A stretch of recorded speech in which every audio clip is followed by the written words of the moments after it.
back to the channel. Today we have a very special guest for a very special series that we're doing. So this is our top 5 series, as you can tell from the title, and today we're talking about top 5 sci-fi TV shows because all 3 of us are very big lovers of sci-fi. Huge.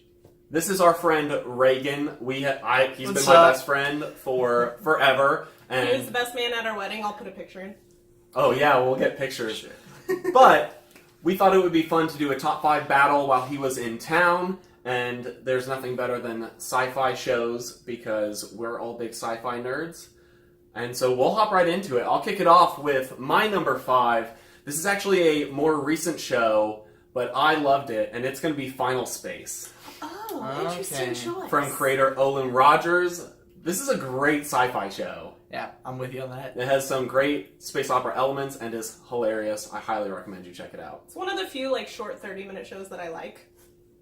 We have a whole review if you want to go see our full thoughts. All right, Reagan, what's your top 5? Okay, so my top 5 is actually the Clone Wars TV series from Star Wars. It's well done animated-wise. It adds a lot of interesting elements. It's one of the few things that was around before the Disney acquisition that is still considered part of the Star Wars active universe. So it's up there for me. It's very, very good. I tried to get into it so hard. But You've not gotten into it? Okay, the first 2 seasons of Clone Wars are so unbearable. Because then you can talk about Star Wars Rebels, which feeds on same animation style, different stuff. I understand this is a show I need to watch, but okay, I haven't been able to get into it. It's very good. Alright, so my top 5, well, not top 5, my 5 out of my top 5 is Dollhouse. Dollhouse. Okay. So this is by the same creator as Buffy and Angel, if you're familiar with those shows, but Dollhouse is the lesser known, one of his creations, and it's only a few seasons, and it ended too soon. But it's a very fun concept. If you don't know what it is, these people volunteer to have their brains wiped, essentially, and have other personalities imprinted on them to fulfill contracts and other things that clients want, and it's interesting. It is a Douche Q special. Elijah Dushku, we're big fans. Love Elijah Dushku. And yet all of her projects get canceled. It's sad. Oh, man. So, number 4, and this is going to be a little lower than maybe some people would have thought, but Firefly is my number 4. It's only number 4? It's down at number 4. It is, for a few different reasons. So, one, again, another Josh show, amazing. I'm a giant, probably one of the biggest Buffy the Vampire Slayer fans ever, so I love Josh. I love all the character actors he always has in his different projects, but it hits number 4 for me. It's traditionally what I would want out of something that was a ragtag group of people. It's early Star Wars in a TV series. For those of you unfamiliar with Firefly, all 2 of you, it's a Western sci-fi? Yes. And there's only 1 season. There is, but it's also worth mentioning that you should include technically, because I kind of do, Serenity, which is it was a movie that went to theaters. But think of it as a big epic wrap-up last episode, kind of like what Sensei did recently for their series. So yeah, Firefly's my number 4. I love it, but it's my number 4. All right. So my number 4 is actually Fringe. Your number 4 is Fringe, okay. Yeah, I debated putting it higher, but I decided to put it at number 4 for reasons. For reasons? Later. But it's still a great show. Just my other 3 I enjoy more. But Fringe is great. I highly recommend. Last season gets a little bumpy, but besides that, it's still really good. Though. Yeah. Well, my number 4 pick is actually also Firefly. I think Firefly is a great show. However, it can't stand up to sci-fis that have had a full 4 to 5 season run. Yeah. It's really good, but the potential. But it can't be number 2 or number 1 because you didn't get enough of it. Potential only goes so far, but it is. Which is amazing. Unfortunate. Yeah. It's highly unfortunate that happened to the show, but it's what happened, and it's good. But to take it to a great for me, I need more. All right, so my number 3 is going to be Sense8. So this is a fairly newer show out of some of the ones we've mentioned already, and it's on Netflix. Highly recommend. There's 2 seasons and a movie wrap-up, and we have reviews for all of those. So I didn't include Sense8 because we had a conversation like whether Sense8 qualified as sci-fi, and we agreed it did, but I already had my list, so I didn't. Yeah, I already had my list as well. I love the Wachowskis. I mean, of course, and they directed The Matrix, one of the best, sci-fi films that came out at that time. They did, but why would you bring that up? We don't speak of that. But yeah, no, Sense8 is wonderful. I'm completely with you on that. But it's like, I don't know, it's just not sci-fi. I guess it doesn't hit my traditional sci-fi button, but this one does. And my number 3 pick is Cowboy Bebop.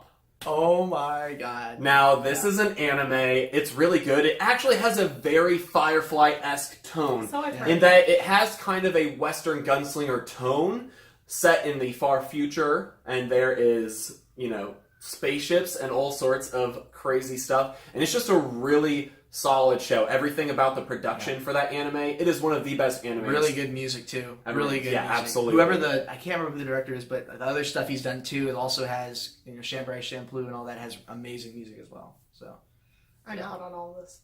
Yep, it's amazing. Really good. It's amazing. So my number 3 is actually Fringe. So like with sci-fi, I feel like there's very much like the kind of fantasy side of things. So kind of like the whole a la Star Wars type deal, and I have to preface this also to say I've never watched any of the Star Trek TV series, so they're not on my list. I've seen a couple movies, but that's it. But Fringe is cool because it actually pertains to like real science, so it feels like some of the things could be things that are not that far off from existing. Things. But I love that show. I love the characters, and yeah, it's amazing. Good choice. For my number 2 pick, I actually ended up going with Doctor Who. Now, I actually really enjoy this. Brittany introduced me to Doctor Who, and I think it hits my number 2 slot just because of the continuity that goes into that show. And to have a show that runs so long, and I'm talking about New Who, not really the old ones, because I've never even watched them. They're too old for me. But the new ones and that reboot, I really like. The Doctors, I think they do a good job. I think sometimes the writing can change in quality, but overall, it is just a fun ride. And I think starting at the beginning and going through multiple Doctors, it's just such a journey and a cool one to do in a TV show format. Okay. I'm sorry, I'm not the biggest Doctor Who fan. Brittany introduced me For as well. shame. I've seen. Why I not? know. Why not? Okay, so again, the writing, yes. Writing is a huge, because it feels like it goes from here, and then you'll get like 3 or 4 just episodes that are just not very good, and then you'll get some ones that are like out of the part. So it's not like it's consistently great. And especially so the first time I watched it, it's one of those shows I'd never seen anything like it. I have to give it that. It's very original, but the second time I tried to push my way through it, it just was like, oh yeah, I saw this. I know what the gimmick is here. It feels gimmicky at times. And I feel like the lows are sometimes low, but I do feel like the highs are some of the best highs in sci-fi television. So when the highs are there, it's really good. What I do like, the character of the Doctor itself is wonderful, I think. With David Tennant and Matt Smith and just that overall character, I love that. I love the ideas of it, but then the concepts and how the episodes play out, it ends up feeling gimmicky to me. So clearly Doctor Who is not number 2 for you. What is? Sorry, let me just rant a little more about how I don't like Doctor Who. It's not that I don't like it, it's not on my top 5 at all. Well, what is your number 2?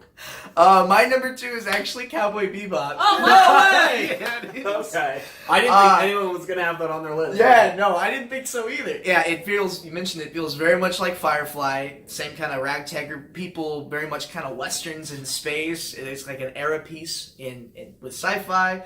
The music's awesome. The storyline's awesome. The action is amazing. The animation is beautiful. I could go on and on about that. And again, some other stuff that same director and creator has done. But yeah, Cowboy Bebop, amazing. So my number 2, because it can be a number 2 or number 1, is Firefly. So here's my reasoning for this. I was very much a closeted geek/nerd in middle school and high school. I was not proud of that fact, even though I was kind of raised to be that way because my parents are giant geeks. And Firefly came out, was it 2005 that Firefly started? Yeah, Something I think like so. that. Yes. So 2005 had a couple different things that started. We'll come back to that. And Firefly was one of them, and it was one of the shows that really pushed me to talk to other people about things I was passionate about. So it's kind of like a breakthrough building block of my nerd identity piece. So for that, it's higher on my list because of that. Yeah. Fair enough. Again, you gotta like speak to like the fact that it's Joss, because I think it came out like right after, because Joss wasn't he created Angel, and Buffy and Angel wrapped up like 2004, and then I think Angel wrapped the year after that. I think Angel and Firefly were slightly overlapped. Yes, because Yeah. David Greenwald is, I think, the person who ended up running most of Angel, despite Joss being the creator. But they had people go back and forth between the shows a couple times. Exactly. You get those same characters and a lot of the cast and crew and all that stuff. Okay, so I have a big honorable mention. So Steven convinced me to watch. He gave me 3 shows, like 6-7 years ago. Quantum Leap, Sliders, but then this show's gonna be my honorable mention. It's Farscape. Yes! And it's because why didn't I even think about that? I'm also including that as an honorable mention. like you got All second, all third. Jim Henson quality, like amazing puppets. Like and you can't take away from the fact that these things, some of them don't look cheesy, and I feel like would basically stand up to today's standards. Like some of the stuff you see in the animatronic work in like the new Star Wars movies. It's got a quirky kind of ragtag group of people, and I don't know, I love it. The characters in that are so dynamic and so interesting, and I think that the writing was actually really strong in that show, especially at like key points. Maybe not the whole thing, but I think there were parts, I don't know, it was just a great epic space adventure. Yeah, exactly. I have an honorable mention that just popped into my head. So out of nowhere, Warehouse 13. Oh, yeah, I didn't think It's about a that fun being sci-fi. show. I have It not totally watched, is. been on my list to watch. It is a I solid recommend. sci-fi show, especially for a sci-fi channel show. It's actually pretty good quality and maintains it. It's a good show. It's enjoyable. If you're a fan of the trope, the will they won't they trope with romance, you'll love this show. Is it like The Office but sci-fi then? I mean, lots of shows have the will they won't they. Yeah. Bones. A million other ones that I can't think of off the top of my head. Bones again. I was about to say Bones. That one. My honorable mention is going to be Star Trek Discovery. Okay. Okay, Yeah, so with good. the small caveat of all Star Treks, but I think that a lot of older Star Treks do not hold up to today's viewing standards, in my opinion. I think they're great building blocks for the sci-fi community and for lots of shows that came after them, because they were very big pioneers, especially the original series for sci-fi TV. But Star Trek Discovery, a lot of people might disagree with me on this because that show is kind of a love it or hate it show from what I can tell of people's opinions. But I personally think it's extremely beautifully shot. It's very well written. I think it would have gone on my top 5, but I'm waiting to see more of the show as a whole than just season 1 to kind of figure that out. I'm gonna have to give Star Trek more of a chance. It's one of those things I know I want to get into because it's well done. Even though some of the older stuff is dated, but it's like I'm gonna open Pandora's box. With that. There's a lot of. It's intimidating. I mean, it's just like getting into Doctor Who for a lot of people because the old series, the original, pre-reboot, is such a big history. It's hard to get into it, and unfortunately some fans of shows like that, Star Trek, Doctor Who, are kind of gatekeepers, unfortunately, when it comes to stuff like that. Yeah. So it puts people off sometimes. That is the same thing that we talked about with comics, because Brittany's really gotten into comics lately, but she has a harder time getting into the Marvel comics because there's 50 years of history. So if you're not following the 50 years of history on a character, you have no idea who they are and what's going on, and it's not super conducive to just jumping in. And I feel like some of Star Trek is kind of like that too. If you're not aware of what happened, you can't just pick one of the series and jump in because they start doing things that you don't know why it exists. Dude, the series, are they separate entities or are they all in the same universe? From the originals? They're all in the same universe, including the new one. Oh. Different timelines, typically. I like continuity. I like extended universes. You can watch them chronologically. If you watch them chronologically... Sorry, I just threw If you some watch them ninja. chronologically, you have to watch Discovery first. It's that far back. Yes, that's Okay. true. Yeah, Star Trek Discovery comes first. But then you don't get the fun... There's a fun thing that happens at the end of season 1, which will have no impact for you if you haven't watched the previous ones. Oh, I mean, I think I've seen some old episodes of the classic Star original Trek series. Yeah.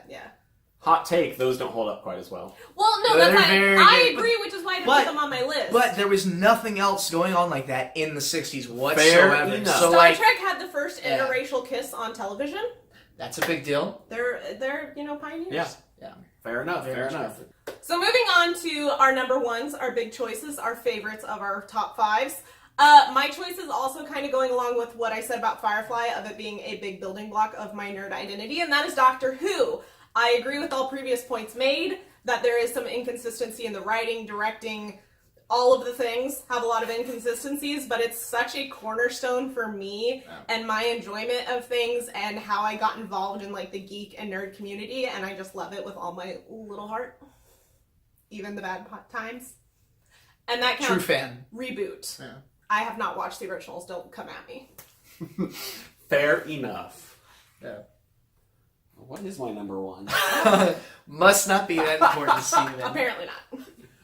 Well, if you can't tell, I feel like we have some pretty common tastes in sci-fi shows, and I feel like there's a lot more than there used to be, because there used to just be like a couple every once in a while, and now there's like such a saturation of so many sci-fis. But I actually put Fringe as my number one pick. Wow! What? So, Wow. so here's the deal.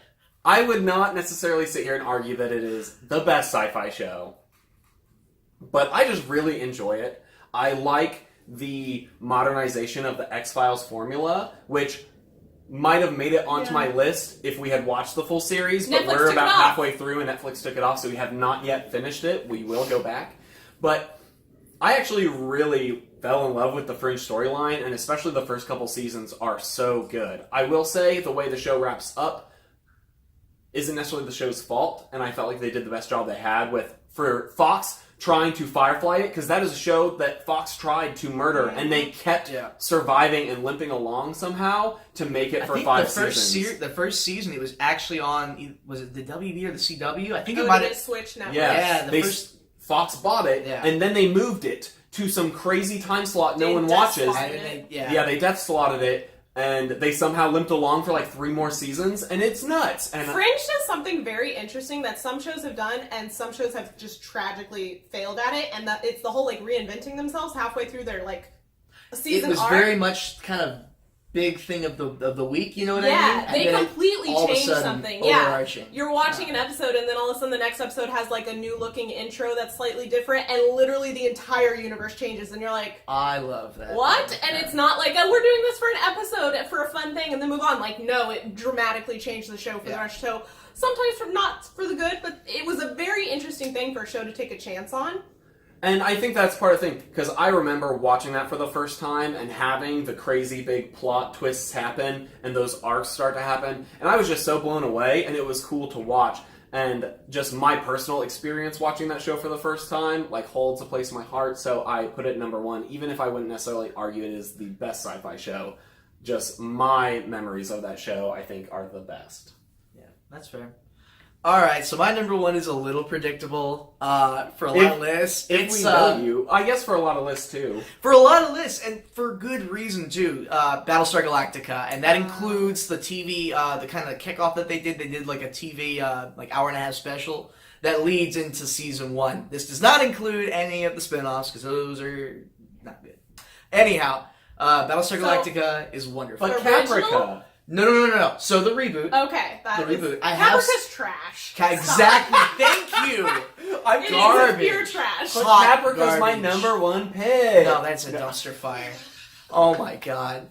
So yes, the original is wonderful, but also I'm talking about the 2000s reboot. So the TV leading into the 1, 2, and the rest of the seasons. Amazing acting, amazing actors. Great storyline that continues the entire way through. You get all the cool shots in the sci-fi, the space sequences. Very, very well done. They don't look cheesy whatsoever. And even right now, they kind of hold up. They're done in a very specific kind of stylized fashion. It's wonderful. The music is also awesome and excellent. I don't know. I just can't say enough about it. I love this show. So the reason this one didn't end up on my top 5 is because I honestly got a little bored by the end of it. Don't shoot me. I really liked the first 3/4 of it, and then by the last quarter of it, I don't know if it's just because I binged it too fast, but I was just like, by the end.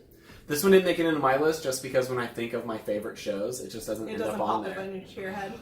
So I enjoyed the show, but I didn't love the show. Yeah, see, this show is probably in my top 5 of all of my shows that I enjoy. It's in there. That's fair. And I will say, to be fair, it does do the whole, the first season of the TV show is very, week by week situation, and then it kind of gets into overarching storylines. But again, I don't know. All right, guys, so that wraps up all 3 of our top 5 picks. We had a few that crossed lists. We had a few that weren't on anybody else's list. Let us know what your top 5 is for your favorite sci-fi TV shows, and let us know if you have any other suggestions for top 5 categories. We might do it next. And let us know whose list you thought was the best, because I'm interested to see what people think. Because, as always, this is a top 5 battle, so it matters, and we need to know whose list is the best. But a special thanks to our friend Reagan for being in this video. If you like him, let us know, and we'll try to get him in more of our videos when he is in town. And leave a like on this video if you enjoyed it, and click that subscribe button. We really appreciate it, and we want you guys to hang out with us, watch our videos. That's why we make these. And if you want to see some of our other videos, we'll stick them over there somewhere, and we'll see you guys next time. Thanks for having me. Bye! Bye.